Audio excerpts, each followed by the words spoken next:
حضور علیہ الصلوۃ والسلام نے ارشاد فرمایا لا یزال طائفۃ من امتی ظاہرین علی الحق، ہر دور میں میری امت میں ایک گروہ ایسا رہے گا جو حق پر غالب ہوگا، ظاہر ہوگا، لا یضرهم من ناباہم، مخالفت کرنے والے انہیں راہ حق سے ہٹا نہیں سکیں گے، انہیں مٹا نہیں سکیں گے، مخالفت کرنے والے انہیں ہٹا نہیں سکیں گے، انہیں مٹا نہیں سکیں گے، انہیں زوال آشنا کر نہیں سکیں گے۔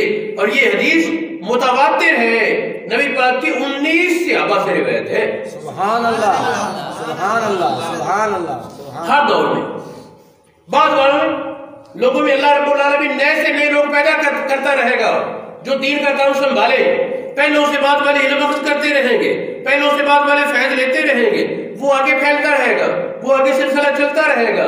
جس طرح سورج کے غروب ہونے کے بعد چاند روشنی بکھیرتا ہے، ستارے روشنی بکھیرتے ہیں، نبی پاک کی امت کے علماء اور اولیاء اسی طرح نبی پاک کا فیض بانٹتے رہیں گے۔ سبحان اللہ سبحان اللہ سبحان اللہ۔ یہ سلسلہ ختم ہونے والا نہیں، یہ باقی رہنے والا ہے۔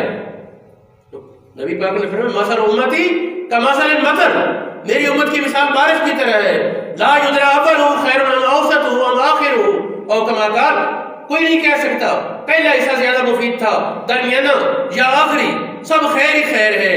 تو میرے دوستو عزیزو، نبی پاک کے اعلان نبوت سے لے کر قیامت تک کا وقت العصر کا معنی بنا، یہ سارا زمانہ ایک قسم اٹھانے کے لائق ہے۔ سبحان اللہ سبحان اللہ سبحان اللہ۔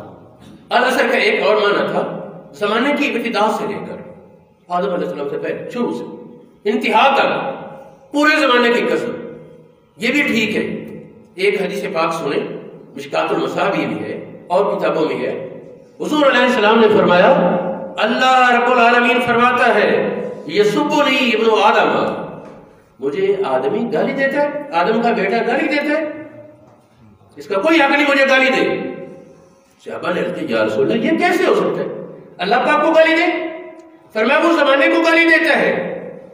آج کل بڑا فیشن ہے، جہاں چار بچے زمانہ بڑا برا آ گیا جی، بڑا برا زمانہ ہے۔ اللہ رب العالمین فرماتا ہے زمانے کو گالی دینا یہ مجھے گالی دینا ہے۔ بھئی زمانہ تو صبح اور شام کے آنے جانے کا نام ہے، یہ تو میرے ہاتھ میں ہے۔ زمانہ برا نہیں، زمانے کے لوگ برے ہیں۔ اور یاد رہے کوئی بھی زمانہ شروع سے لے کر آخر تک، نبی اور رسولوں کا زمانہ ہو یا اس سے بغیر ہو، کوئی بھی زمانہ ایسا نہیں ملے گا جس میں صرف خیر ہی خیر ہو، صرف بھلائی ہی بھلائی ہو، کوئی برا نہ ہو۔ حضرت ابراہیم علیہ السلام موجود تھے تو نمرود بھی تھا، موسیٰ علیہ السلام موجود تھے، فرعون اور قارون بھی تھے، حامان بھی تھا۔ حضور علیہ السلام کے دور میں ابو جہل، ابو لہب اور دیگر کفار موجود تھے۔ کوئی بھی زمانہ ایسا نہیں جب صرف خیر ہی خیر، اس طرح کوئی بھی ایسا نہیں ملے گا جب صرف شر ہی شر۔ بھئی یزید پلید نے اپنی طرف سے کہا میں نے قصہ مکا دیا خیر کا، زین العابدین تو تھے سبحان اللہ۔ اور کئی حضرات تھے۔ کہنے کا مقصد یہ کہ یہ زمانے کو برا کہنا غلط ہے۔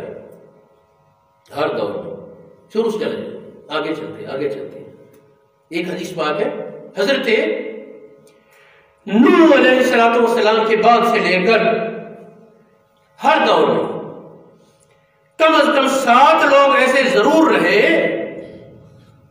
کم از کم 7 لوگ ایسے ضرور رہے جو عقیدہ صحیحہ پر اللہ رب العالمین کی بندگی میں مصروف رہتے، ان 7 کی وجہ سے اللہ کا عذاب ٹلا رہتا۔